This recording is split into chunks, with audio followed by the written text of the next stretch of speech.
All right, and one of the last things I want to show you is chord polygons. I'll go back to writing that big old title. Chord polygons.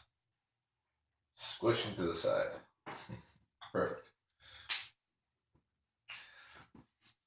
All right, chord polygons are polygons, and you apply them, use them for purposes of analyzing chords. So, if we take a minor 10 chord, let's arbitrary, well, not arbitrary.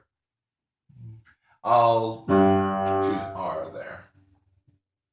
So an R minor 10. So we have 4-note chord. I go.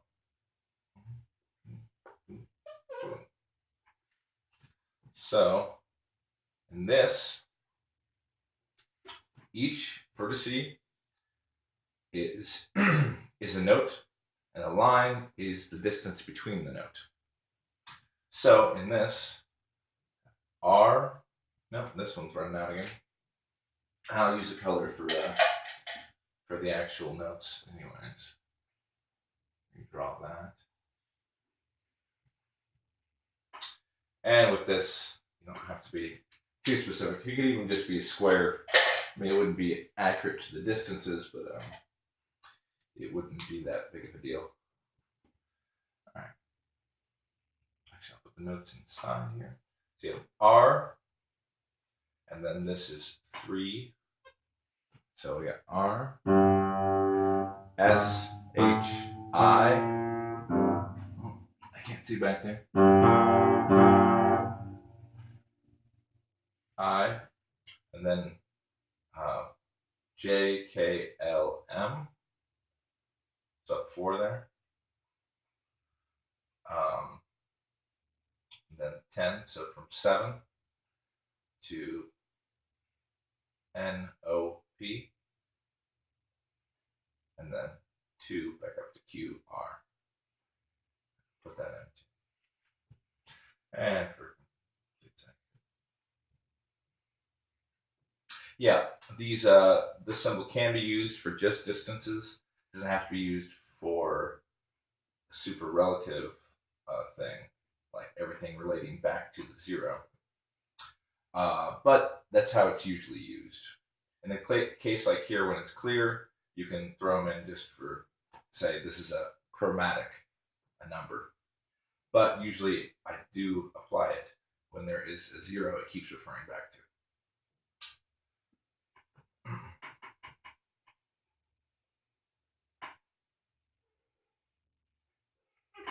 Just for this exercise, I will take out the quotation marks there, the chrome indicator.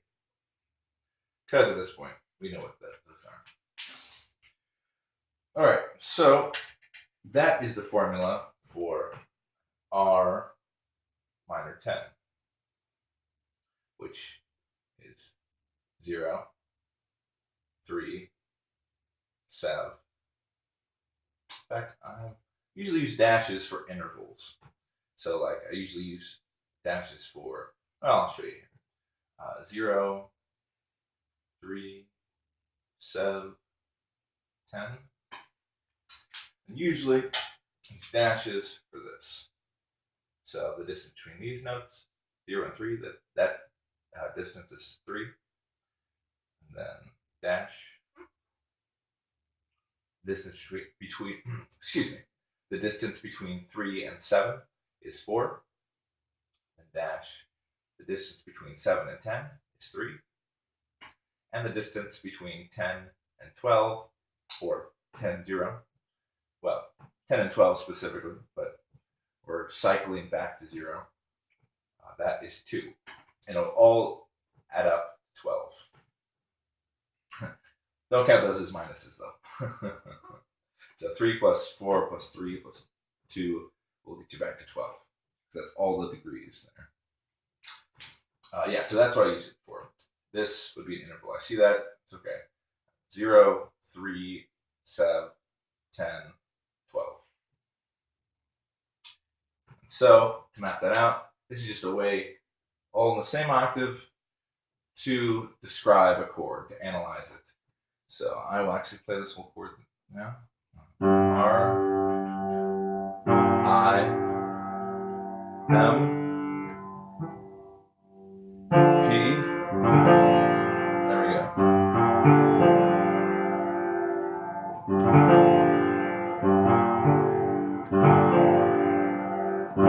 And the cool thing about a minor 10 is it has the 3-4 here, and that has the 4-3 here. So you get, when you have 3-4, that can be thought of as 0, 3, 7.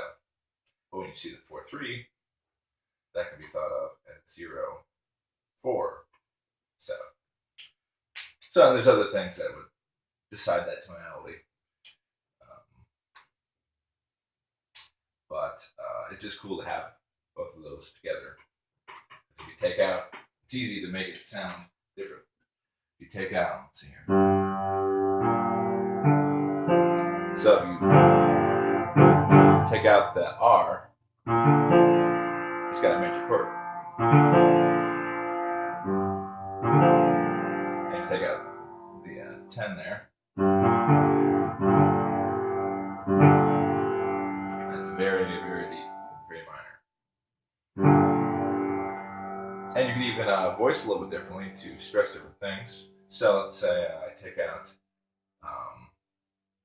what do I want to take out here? Let's take out that 4 so we don't have that. And we will do, if I can reach back there. So I'll move the 7. I could just take it out, but I'll move it up into the next octave. So I'll move it up here. Instead go P.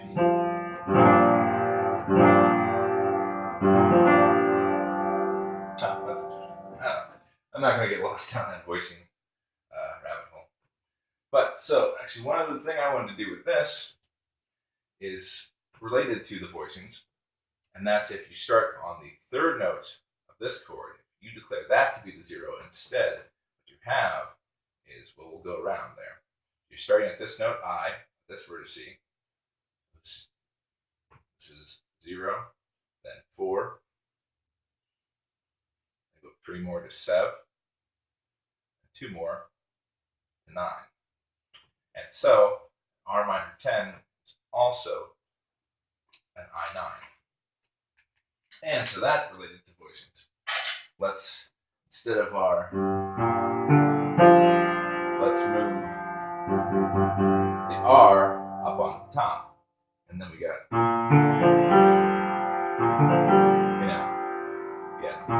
major chord, right? A major triad, plus that 9. Very, very simple, to hear, compared to which, you would, since you got the R at the bottom there, it sounds a little bit more like a minor 10 to my ear. And that's some of the things you can just take a different look at, different kind of look at with chord polygons. This is a chord polygon. So, and then another thing you can do, you can let's say interlace it with a circle and put you some notes around that circle. And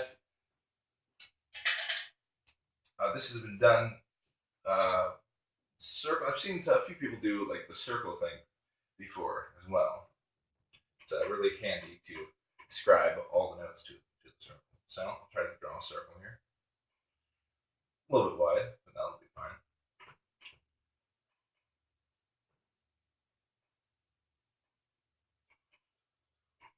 We'll draw the positions, all 12, just like on a clock. Although I'll be putting absolute notes on here, not relative notes. I mean, it's a circle, so you could really put whatever you want on it and just utilize the shape of a circle for whatever purposes you want.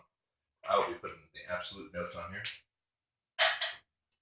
Because you could use a circle to map out the relative notes as well.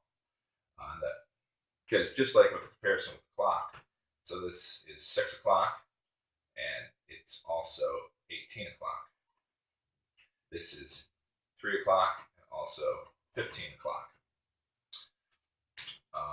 And that's with the comparison between the octaves and the two 12-hour periods of 24-hour time. But to aggressively stop digressing, I will use the circle here for absolute notes. So I'll start H, I, I'll write them all. H, I, J, K, L, M, N, O, P, Q, R, S, H. No, my J's a little bit. There we go. So let's see. I do believe it's going to. So we will start with H diminished 9. So yeah, 1, 2, 3, and I'll draw the. This is about using with chord polygons as well. I'll draw the line here. So 1, 2, 3. 1, 2, 3. 1, 2, 3. 1, 2, 3. Well, let's stick these guys in the middle. In the inside, not the outside. All right, and with this is diminished 9.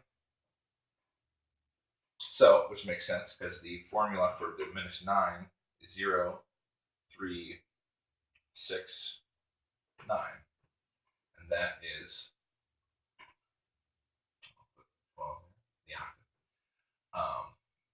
0, 1, 2, 3, 4, 5, 6, 7, 8, 9, 10, 11, 12. It's a symmetrical chord based off Chrom 3. And thus, depending on where your position, where you voice the notes of the chord, so voicing as in moving around what sequence they are, what octaves they're in case you don't know where voicing is. But depending on what those are and how you're using it in a progression, these can be, H diminished 9, K diminished 9, N diminished 9, Q diminished 9, depending on what you're doing with it, where you put the notes. So, but an interesting thing, so there's a chord polygon I drew within the circle, which I'm starting to do nowadays. I usually don't do chord diagrams on their own. I like the chord polygon diagram on their own. I usually like to have the circle there. So, and one thing you can do with this is add a J in there. So, yeah, a J. Let's do that.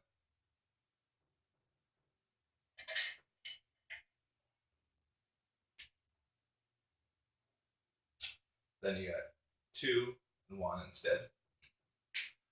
Not a square, but still a polygon. Well, yeah, that was actually a square.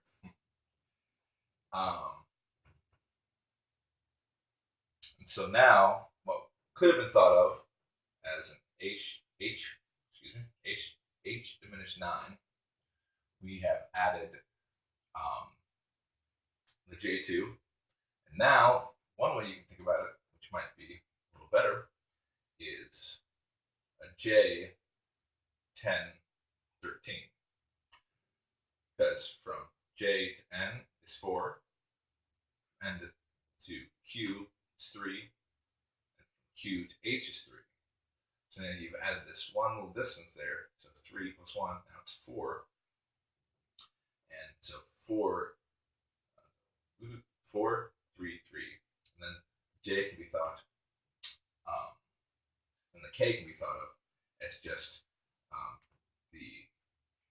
a 1, a chrome 1, an octave up. So J10. What's that one? J10, 13. J, N, Q, H, K. This would be 0, 4, 7, 10, and the 1. Or you can write it as 13 if you want to. I guess you really don't need that octave dash, but I like to put it in there. So J, N, Q, H, and then yeah.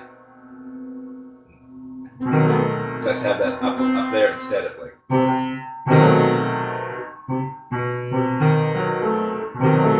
Sounds alright too, but give it a little space, you know.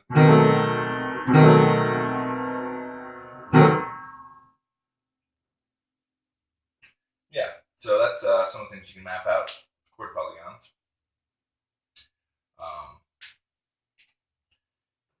I have a interesting some stuff I could work on with that. But chord polygons on their own are kind of interesting.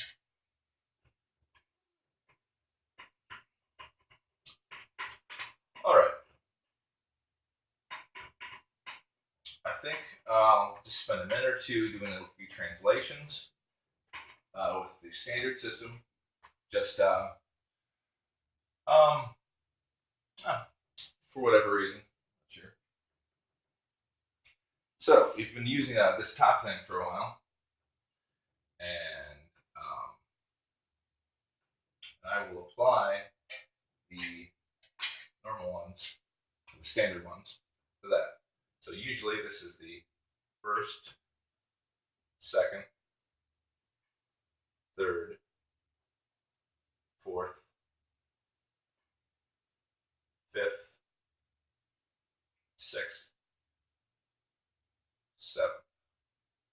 Because the standard system is based off the major scale, not chromatic, which can cause some confusion with sharps and flats. Not confusion, but complication with sharps and flats and minor, major, perfect. There's some, instead of just being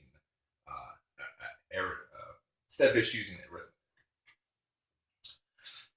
So yeah, I thought I'd just relate it back to them at the end here. So your first is 0, second is 2, third is 4, fourth 5. So yeah, so stuff happens with the 7th, flat 7, 7. You're dealing with the 10 and the 11. That's what's going on there. Stuff happens with the 6, that's the 9 there.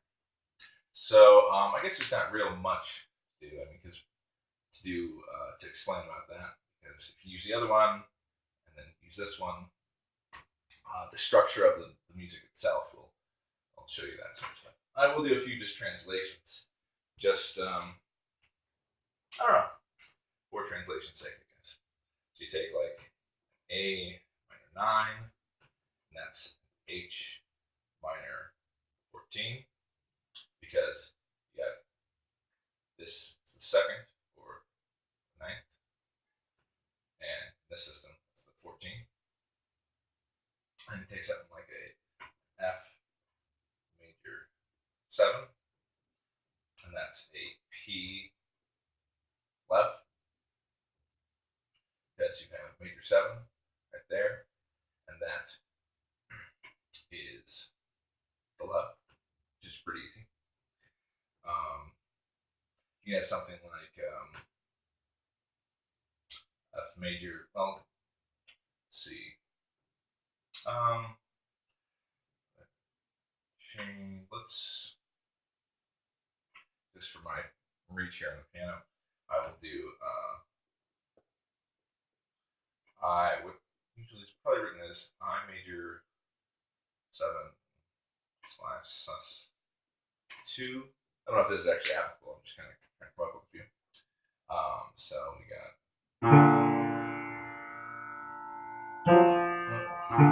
Where am I?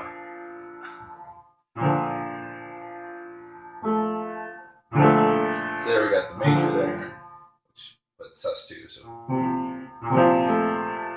that's nice.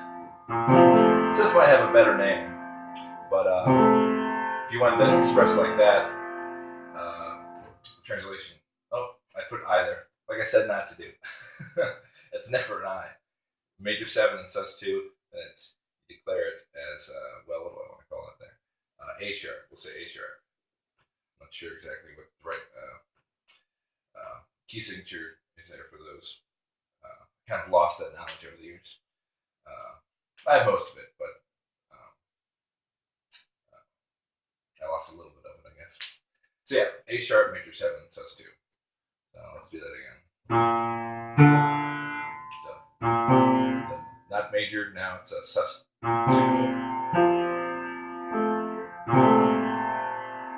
And the translation there would be I to 10, really. Yeah, because the 7 is still implied. So yeah, just I to 10. Yeah, you write that. Yeah, so I guess if you're just looking for translations, so if you okay, I'm playing my G7 chord. What's that? Oh, it's R10. Okay, I'm playing my K6. What's that? Well, K9. What was 6 is now the 9. So you're playing I'll try to get the guitar in frame this time. So you're playing that chord.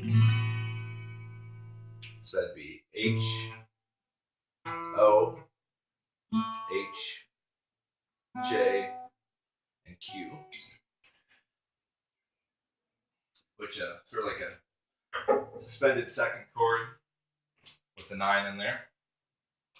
So, which would usually be a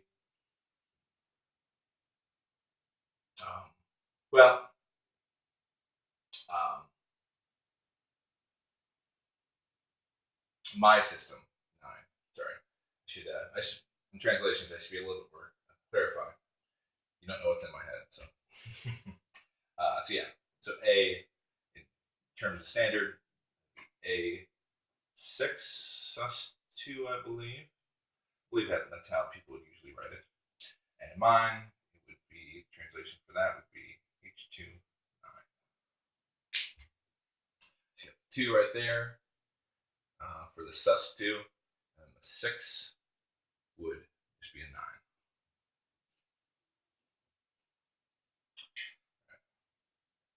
I haven't actually translated it in a while. Like I said, I use this just for my own stuff, so I don't have to actually do that very often.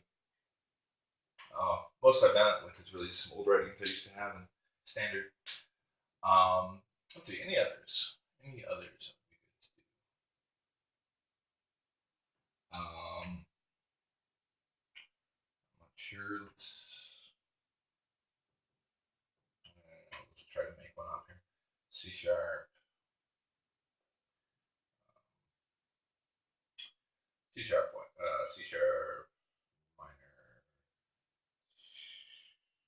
9. C sharp minor 9. Okay, so C sharp. E. Actually, I think usually capitalized. And that E. We got G sharp. You got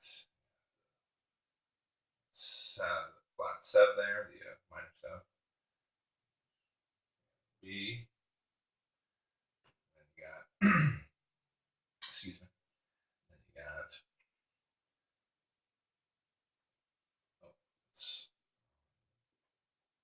I got D sharp.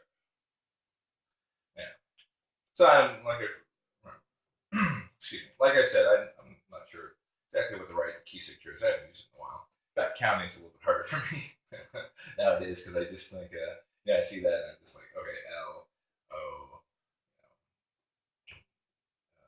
S. I need to work on this translation. J, N. So that's that and that. So yeah, in mine it would be L. I'm gonna make it lowercase there instead. O, S, J, N. All right, and then mine would be L minor, and you can just say 14. You know, let's see, 10 is implied there. Yep. So that's that. I don't know if there's much application for that. I'm kind of rambling now. I kind of hit everything I wanted to hit. I don't know what to do now. So yeah, I'll just put it on the chromatic staff one more time. Good old time check.